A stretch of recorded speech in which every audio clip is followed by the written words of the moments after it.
lagu ini cocok untuk Anda.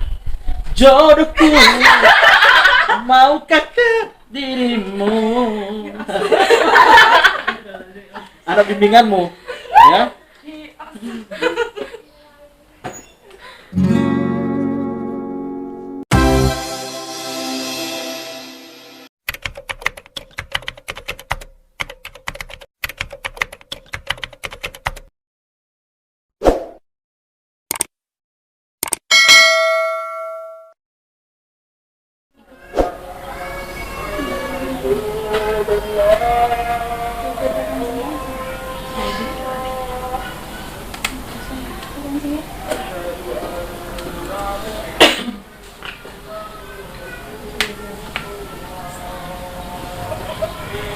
Tadi ya?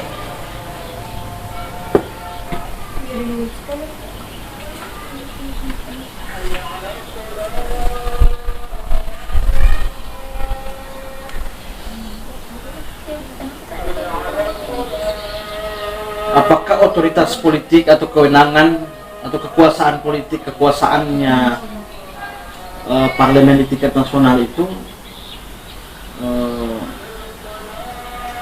kalau dalam sistem parlementer apa itu kan dalam bentuk federalisme kan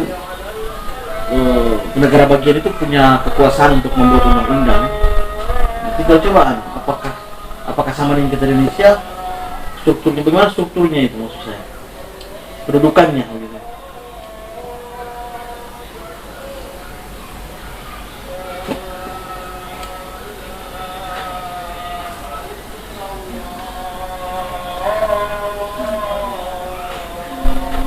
Jadi waktu baru-baru ini kalau kamu yang jauh kan pulang, berapa lama di sana kamu? Hampir 1 bulan. 1 bulan. Kalau Bulan cuman sekitar 2 minggu. kalau yang kan pulang cuma dekat Sekitar 2 minggu. Pas sudah tanggal 9 itu kan kita masuk. Sebelum ke sini tanggal 8 nih. Tanggal 7. Rata-rata balik begitu hari apa itu ya? Sebelum berapa hari sebelum lebaran? Rata-rata orang balik di hari Jumat, Sabtu, sama Minggu ini. Saya begitu masuk kuliah terakhir langsung go. Kan tanggal 9 kita Tanggal 7 Pak, tanggal 9. bukan, kita libur itu kan tanggal 29 Oh, 29. Saya baliknya Ampana 1 minggu mau lebaran. Sekitaran tanggal 28 gitu. Kau? Dia udah 27 kan ya? Sama tuh kuliah terakhirnya Pak Ami tuh 8 bulan. Saya memang boleh puasa itu sebelum mati masuk. Nanti bisa tidur saya kan.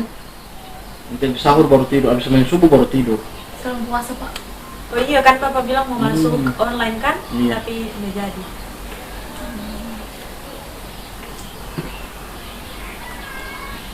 Kalau dia kan agak tinggal satu lagi pertanyaan itu. Mas sudah menjelaskan tadi itu kan, menjelaskan soal tadi itu asas hukumnya. Itu sudah, artinya sudah, kalau di antara 3 pertanyaan sudah 2 terjawab. Kalau cikal apa? Saya belum dapat bagaimana kedudukan, bagaimana struktur pemerintahan daerah di sana, bagaimana kedudukannya, kewenangannya, dan Punya aku yang apa nih Pak? Itu oh tadi iya, apa Jepang? bukan Singapura. Iya, Singapura. Kalau konstitusi undang dasarnya Pak masuk kita. Ya itulah, coba lihat di konstitusi bagaimana status atau kedudukan pemerintahan daerah di Indonesia itu tetap diatur dalam konstitusi, gitu. Maksudnya hal-hal yang menjelaskan kedudukan tentang pemerintahan daerah di sana.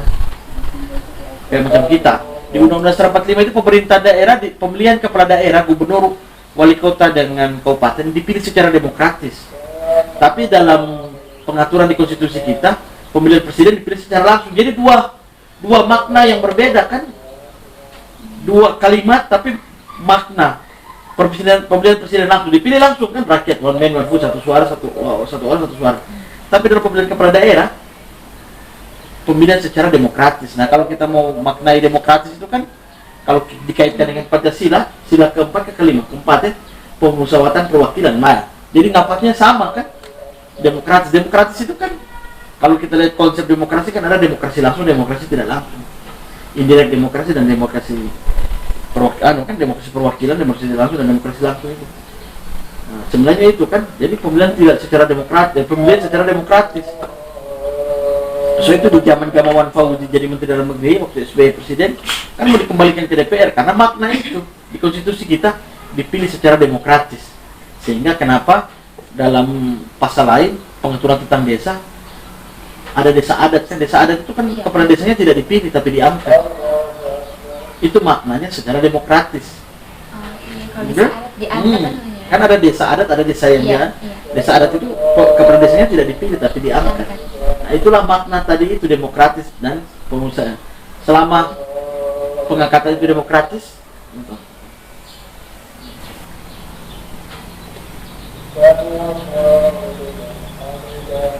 nah di sini Tiara, kalau saya Tiara kerja itu cuma, aduh yang saya pegang. Kalau di situ kan agak terbatas melihat kan kalau tertutup. Itu kalau di sini, itu saya bikin begini di atap ini supaya saya bisa melihat. Melihat itu kan terapi sebenarnya terapi stroke. Oh, saudara Pak? Ya, saudara. Saya jelaskan, Jepang menganut sistem negara monarki konstitusional yang sangat membatasi kekuasaan Kaisar Jepang. Sebagai kepala negara seremonial, kedudukan Kaisar Jepang diatur dalam konstitusi sebagai simbol negara dan pemersatu rakyat. Kekuasaan pemerintah berada di tangan Perdana Menteri Jepang dan anggota terpilih Parlemen Jepang. Sementara kedaulatan sepenuhnya berada di tangan rakyat Jepang. Kaisar Jepang bertindak sebagai kepala negara dalam urusan diplomatik. Parlemen Jepang adalah parlemen dua kamar yang dibentuk mengikuti sistem Inggris. Parlemen Jepang terdiri dari majelis rendah dan majelis tinggi. Majelis rendah Jepang terdiri dari 420 anggota dewan. Anggota majelis rendah dipilih secara langsung oleh rakyat setiap 4 tahun sekali atau setelah majelis rendah dibubarkan. Majelis tinggi Jepang terdiri dari 242 anggota dewan yang memiliki masa jabatan 6 tahun dan dipilih secara langsung juga oleh rakyat. Warga negara Jepang berusia 20 tahun ke atas memiliki hak untuk memilih. Kabinet Jepang beranggotakan Perdana Menteri dan para menteri. Perdana Menteri adalah salah seorang anggota parlemen dari partai mayoritas di Majelis Rendah. Partai Demokrat Liberal berkuasa di Jepang sejak 1955 kecuali pada tahun 1993. Pada tahun itu terbentuk pemerintahan koalisi yang hanya berumur singkat dengan partai oposisi. Partai oposisi terbesar di Jepang adalah Partai Demokratis Jepang. Perdana Menteri Jepang adalah kepala pemerintahan. Perdana Menteri diangkat melalui pemilihan di antara anggota parlemen. Bila majelis rendah dan majelis tinggi masing-masing memiliki calon Perdana Menteri, maka calon dari majelis rendah yang diutamakan. Pada praktiknya, Perdana Menteri berasal dari partai mayoritas di parlemen. Menteri-menteri kabinet diangkat oleh Perdana Menteri. Kaisar Jepang mengangkat Perdana Menteri berdasarkan keputusan Parlemen Jepang dan memberi persetujuan atas pengangkatan menteri-menteri kabinet. Perdana Menteri memerlukan dukungan dan kepercayaan dari anggota majelis rendah untuk bertahan sebagai Perdana Menteri. Nah, itu parlementer kan? Iya, parlemen. Nah, bagaimana pola atau kedudukan? Coba cari. Bagaimana dengan politik lokal di sana? Apakah di apa namanya di struktur pemerintahan daerahnya ada parlemen? Bagaimana apakah ada pemilihan? Bagaimana sistem pemilihan di tingkat daerah? Kalau di sana apa daerah itu disebut apa? Pemerintah daerahnya disebut apa? Provinsi juga?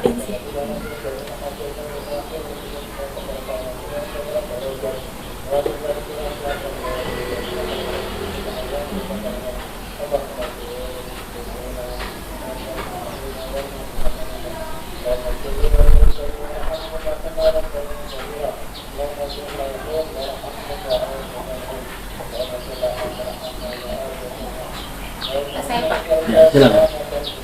Sistem pemerintahan yang ada di Singapura adalah sistem hubungan dan tata kerja antara lembaga-lembaga negara, yang mana sistem pemerintahan sendiri berkaitan dengan mekanisme yang dilakukan pemerintah dalam menjalankan tugasnya. Secara garis besar, sistem pemerintahan dibedakan menjadi dua macam, yaitu sistem pemerintahan presidensial dan sistem pemerintahan parlementer. Dalam segi pemerintahan sendiri, Singapura menganut sistem republik parlementer yang dengan pemerintahan unikameral, yang mana seluruh menteri bertanggung jawab terhadap parlemen, sehingga kekuasaan pemerintahan berada di tangan Perdana Menteri.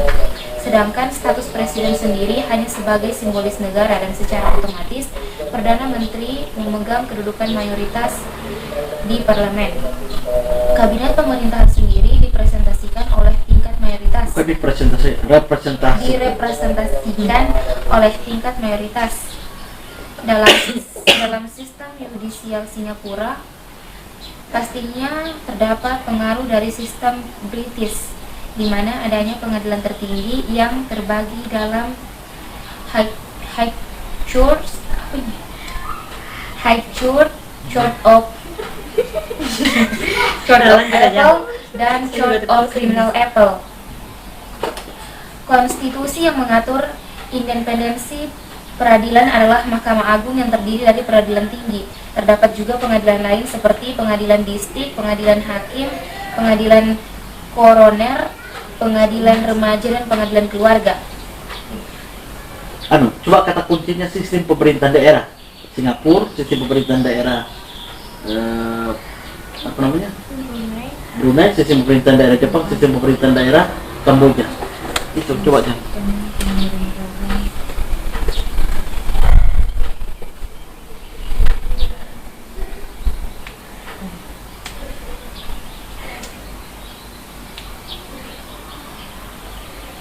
Sistem pemerintahan daerah.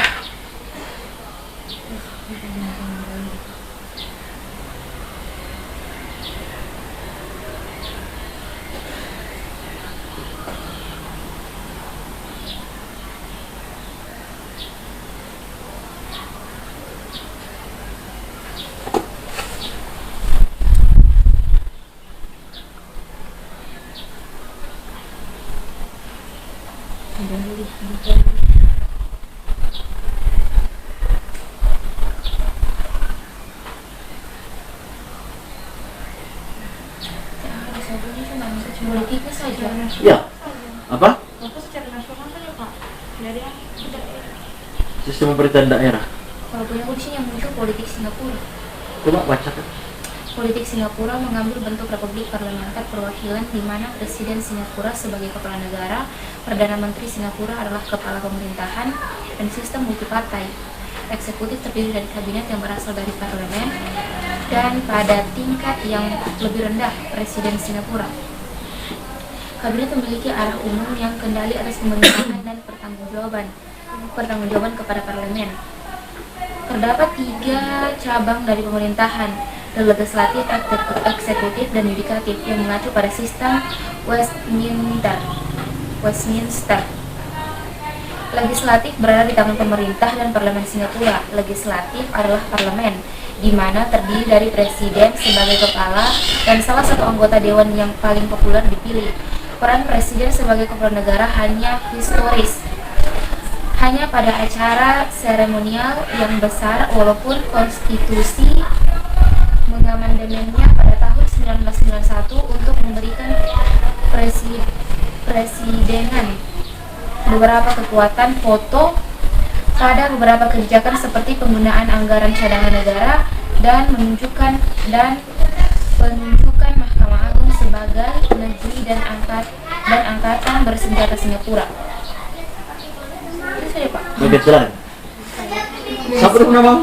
Afra.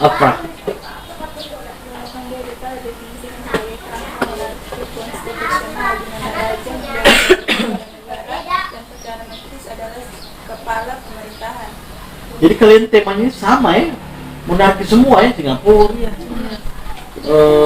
parlementer,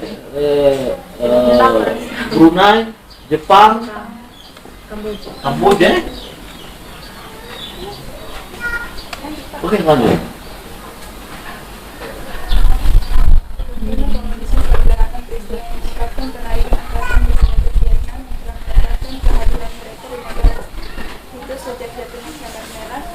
Umur merah ya? Konstitusi 1993 yang saat ini berlaku diumumkan sebagai hasil dari perjanjian perdamaian Paris 1991, diikuti oleh pemilihan umum diselenggarakan di bawah naungan otoritas transisi Perserikatan Bangsa-Bangsa di Kamboja. Konstitusi menyatakan Kamboja sebagai negara yang merdeka, berdaulat, damai, netral secara permanen dan non-blok. Konstitusi juga menyatakan demokrasi liberal multipartai di mana kekuasaan dilimpahkan kepada eksekutif, yudikatif, dan legislatif. Kekuasaan eksekutif dilaksanakan oleh pemerintah kerajaan atas nama dan dengan persetujuan raja. Pemerintah dibentuk dari Dewan Menteri, dipimpin oleh Perdana Menteri. Perdana Menteri dibantu dan fungsinya oleh anggota dewan seperti wakil Perdana Menteri, menteri senior, dan menteri lainnya. Kekuasaan legislatif dipegang oleh Badan Legislatif Bicameral yang terdiri dari Majelis Nasional yang memiliki kekuasaan untuk memberi suara pada rancangan undang-undang, dan Senat yang memiliki kekuatan peninjauan. Setelah pengesahan undang-undang melalui kedua kamar, rancangan undang-undang tersebut disajikan kepada raja untuk ditandatangani dan diumumkan. Peradilan bertugas melindungi hak dan kebebasan warga negara dan menjadi penengah perselisihan yang tidak memihak. Mahkamah Agung adalah peradilan tertinggi negara dan mengambil banding dari pengadilan yang lebih rendah pada pernyataan hukum. Sebuah badan terpisah yang disebut Dewan Konstitusi didirikan untuk memberikan interpretasi konstitusi dan undang-undang dan juga untuk menyelesaikan perselisihan yang berhubungan. Sebenarnya kan so jauh sekali ini materi karena ini so masuk wilayah masuk wilayah sistem pemerintahan ya. Saya tanya apa bedanya unikameral dan bikameral? Unikameral dan bikameral. Itu kan sistem legislatif, sistem legislatif. Yang terdapat ini yang berlaku di sini. Dari itu, kalau itu sistem pemerintahan daerah yang paling mudah kayak tegang, sudah tegas dan stabil. Mungkin karena wilayahnya cuma itu saja Pak, yang 4 provinsi saja. Jadi sistem pemerintahan daerahnya sudah stabil. Ya, maksudnya yang kita melihat ini kan kedudukan pemerintahan daerahnya di sana dengan hubungan. Nah, hubungan-hubungan itu kan ada hubungan kekuasaan, hubungan kewenangan kekuasaan, hubungan keuangannya, lalu hubungan ada berapa itu ya? Kalau kita kan ada banyak ya hubungan kekuasaannya dan sebagainya kan. Apa itu perbedaan unikameral dan bikameral? Kalau unikameral itu dia sistem satu kamar, adalah sistem pemerintahan yang hanya memiliki satu kamar pada parlemen atau lembaga legislatif. Kalau bikameral? Sistem 2 kamar? Bagaimana menjelaskannya? Bagaimana menjelaskannya? Kalau Indonesia ini 1 kamar atau 2 kamar?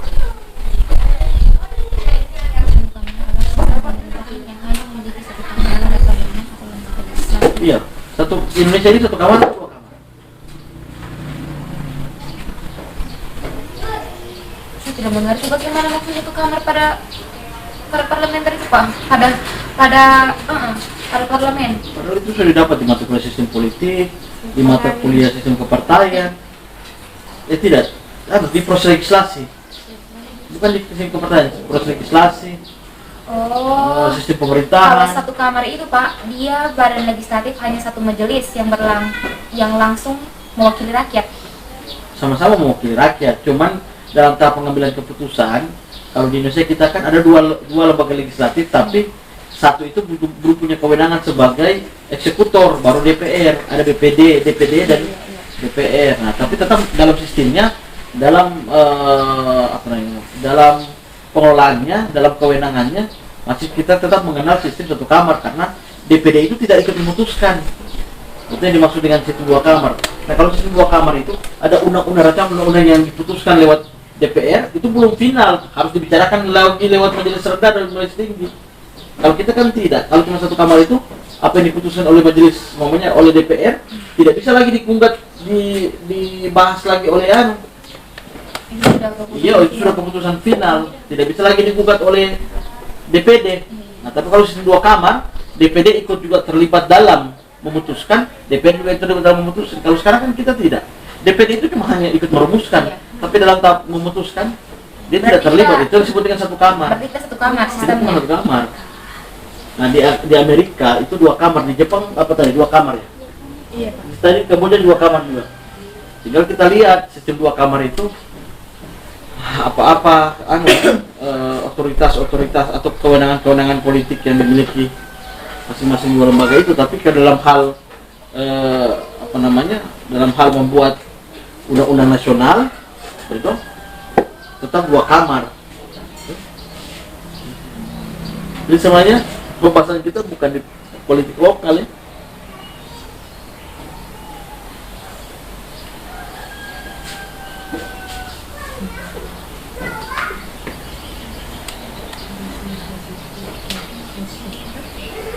Kita itu penting sebenarnya mengetahui tentang sistem pemerintah daerah di berbagai negara itu biar jadi perbandingan, biar jadi bahan perbandingan kita ketika kita menata ulang sistem pemerintah daerah kita kan.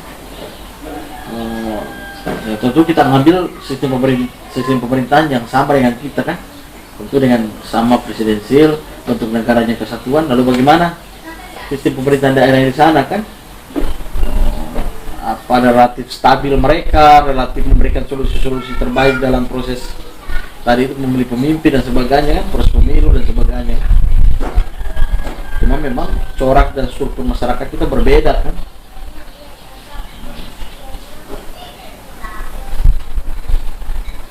Di Amerika itu kan bukan sistem pemilihan langsung melibatkan rakyat kan, di sana ada electoral college gitu. Kalau kita kan tidak, setiap warga negara punya hak, jadi one man one vote kan. Satu orang satu suara. Tapi kalau di Amerika itu yang kita sebut-sebut sekarang ini sebagai kiblat demokrasi, tapi di sana sebenarnya pemilihan presiden itu bukan one man one vote, tidak ada satu orang satu suara, karena suara kita sudah delegasikan pada electoral college itu. Electoral college itu siapa saja adalah orang-orang yang dipilih untuk mewakili suara di provinsi itu untuk pemilihan presiden, namanya suara setengah. Jumlah electoral college itu akan ditentukan dari jumlah penduduk paling banyak. Jadi provinsi setengah dengan provinsi selatan jumlah electoral college itu kan berbeda. Nah, siapa memilih presiden?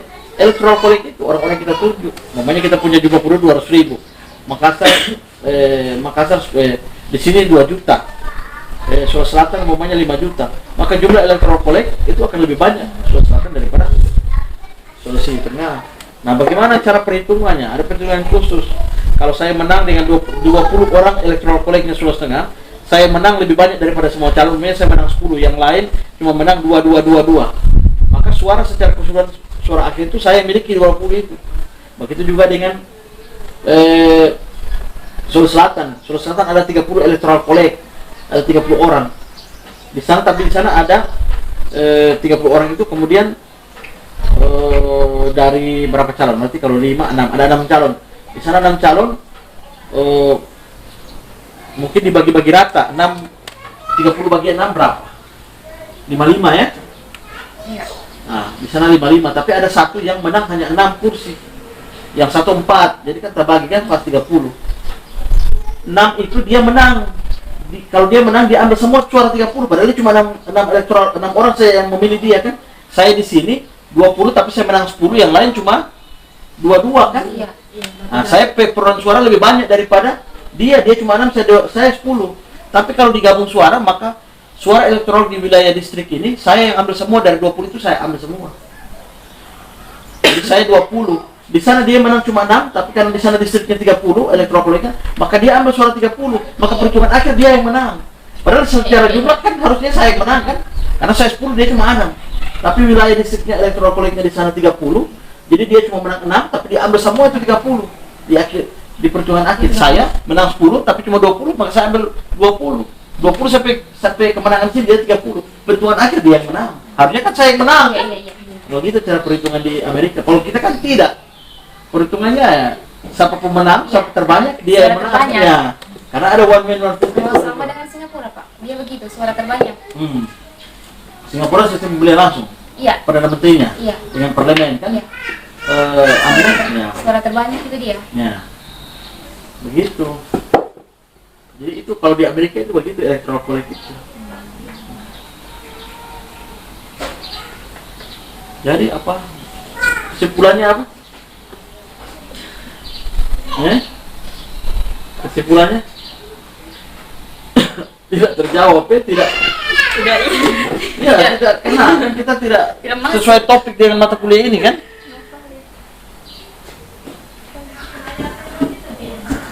Jadi apa namanya Pak topiknya? Nanti saya WA di 2 hari berturut-turut Pak, Sabtu sama Minggu. Iya, kalau yang sudah datang hari Sabtu ya kalau sudah datang hari Minggu. Tapi kalau yang belum datang seperti Ya, kita ini bagi 2 kali dulu datang juga. Ya besok, nanti tergantung dari kalau dia kalau kena kan nanti kena. Iya, bim. Saya mau bicara soal pemerintah daerah. Apa yang saya dapat? Yang saya dapat ya? Bicara pemerintah daerah. Apa bicara? Jadi kita ini tidak kenal, Pak. Saya ganti topik bukan pemerintah daerah. No? Iya, betul. Mungkin saya akan bicara soal tentang apa ya? Topik umumnya tentang sistem pemerintahan daerah di Indonesia atau apa. Tapi saya kirim topiknya. Iya, Pak. Kita belajar nih untuk supaya kena nanti kalau Saya bingung bicara soal Jepang dan bicara. Kalau dia suka kena sedikit, suka jadi sudah dapat nilai anu, maunya. Cuma kan yang lain. Kalau itu ada sama sekali kan kita ya ada Pak. Saya tidak tahu apa yang kau jawab. Bagaimana sistem? Kau cuma bilang 4 provinsi. Ini apa bisa? Terus bagaimana sekolah hubungannya? Kita politik lokal. Kalau cuma bicara begitu tadi itu kan di sisi pemerintahan kan saja, atau perbandingan pemerintahan kan, pemerintahan nasional. Kalau ini kan kayaknya saya, ini juga saya apa sama sistem diet, sistem. Nah, apakah sistem 2 kamar itu berlaku di daerah? Macam di Amerika kan juga di tingkat provinsi itu berlaku sistem 2 kamar. Ada senat, ada senat, ada apa namanya satu lagi nih? Jadi saya kan DPR-nya kongres namanya. Ada majelis tinggi, kalau di provinsi ada majelis rendah. Bagaimana sistem pemilihan wali kota dipilih secara langsung? Iya. Bagaimana sih begitu? Jadi ada di provinsi juga. Bahkan di dalam sistem pemilihan di Amerika di 3 provinsi saja pemilihan senat itu bisa calon independen. Nah itu kan belum kita jelaskan se detail mungkin.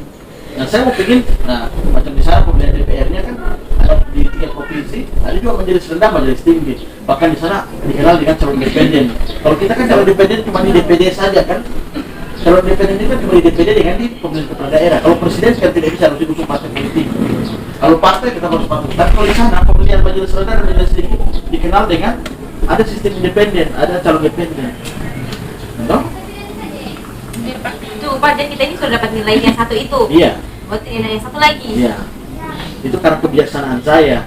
Iya. Samsul, ada anak bimbinganmu ini sekaligus apa? Siapa nama Cika ya? Ada mungkin apa itu kalau lagu apa itu kalau jodoh lagi? Bukan lagu anu. Lagunya anu ini yang di anu ini. Tidak apa? Bukan, Pide. Sa jodoh-jodoh apa Pide? Tapi buat Pak Samsul, lagu ini cocok untuk Anda. Jodohku, maukah ke dirimu? Anak bimbinganmu, ya? Jadi, podcast paling kocak nih, ya? Jadi judulnya nanti podcast. Sampai dia muntah-muntah. Jadi podcast kocak ini ya. Bahkan saking ketawanya ada yang muntah. Jadi podcast kocak ini. Jadi begitu ya kita nanti kan jangan di sini kalau sempit kan ini mobil keluar nanti di situ kalau tidak hujan. Berarti hari Sabtu 2 orang. Nah, maksudnya datang Maksudnya rame-rame, saat begini maksudnya maju. dua-dua. Supaya kompak juga fokus dan Nah, fokus. Kalau ini kan nanti saya kasih pertanyaan, saya kasih konsep nanti kalian entah bagaimana modelnya atau the rule of game-nya ya, aturan mainnya nanti saya apakah saya kasih makalah atau tulisan ini nanti kalian baca. Tapi baca-baca itu ada yang materi yang saya kirim-kirim itu ya. Nanti itu. Karena kalau saya sistem pemerintahnya itu susah karena saya juga kalau cari bahan sekarang di YouTube juga. Dari di YouTube macam soal ternyata trompet gempa di Palu ini itu patahan itu bergerak begini ya, so, itu banyak tsunami itu kan cuma muncul di sini, tidak di sana. Iya. Jadi pas ini Donggala kan di Tanjung Karang dia agak kemari karena trompet lempeng yang patah itu begini, bergerak begini. Jadi kan itu lempengan di tengah Teluk Palu ini. Nah, daerah Tawen tidak jauh dari Tawen itu, di daerah Pantauan itu lempeng itu orang begini, itu lempengan bergerak begini. So itu disitulah puncak tsunami. So itu tsunami di kamari kan di menuju kota Palu. Sana kemarin. Baru di-upload itu kemarin. Itu bahasa Di Inggris. channelnya siapa? Bahasa Inggris. Kau usah peneliti dari mana? Itu bahasa Inggris. Dia jelaskan itu. Tsunami of Palu dan ini jelas. Ini. Cuma maksudnya walaupun dia pakai bahasa Inggris, tapi kan kita sudah tahu makna. Bergerak, dikasih lihat tsunami. Jadi bergerak tsunami ini. Dikasih lihat ketika orang ada kapal itu, bahkan muncul di daerah depan Donggala itu kan. Begini. Jadi dia waktu gempa itu begini dia bergerak. Jadi 20 saya bilang mana kalau di atas 10 koma tak hambur ini. Kita bergerak begini. Sampai jam panas. Jadi kan itu cuma sampai yang pada Bangkai Laut makanya biasa. Iya, Pak. Padahal Bangkai Laut itu beda pulau kan, tapi jadi itu lempengan itu begini, tepat hanya kita ya. Jadi dia bergerak begini. Gila kan? Jadi saya nonton di YouTube, jadi saya bilang, jadikan media sosial itu sebagai instrumen untuk mencari informasi, instrumen edukasi dan sebagainya. Boleh kita nonton, kayak tadi malam saya nonton yang saya kirim itu saya ternyata di guru itu bagus, film motivasi itu guru di Cina itu di Hong Kong. Bayangkan nih, bagaimana dia membuat JP murid-murid yang Iya saya lihat. itu keren sekali tuh film. Saya nonton berapa kali tuh ini. Motivasi. Dia kasih motivasi itu kan keren sekali. Kenapa gitu itu kan ya? Jadi saya kirim sana tuh. Keren ini menjadi motivasi kalau Anda mau jadi guru apa. Dan itu anak-anak semua setelah ikut perguruan tinggi kan ujian berhasil semua kan. Bayangkan dari yang nakal, dari walaupun itu nyepel dan paling tidak itu kan bisa jadi motivasi. Dari yang nakal, dari pemabuk, dari apa semua. Nah, ternyata DP guru bekas legenda kungfu juga DP mabuk keren keren. Baru kan siapa pemeran utama yang di Ip Man itu kan dia. Oke. Oke, Pak Sana, sebetulnya kayak begini. Dia memang Mana coba lihat. Berapa?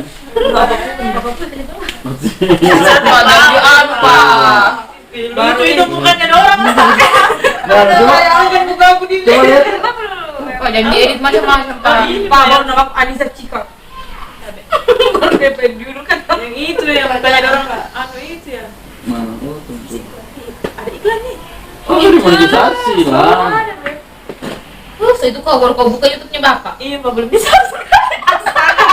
Sorry, Pak. Baru mau di-subscribe. Dan Pak, sih Pak.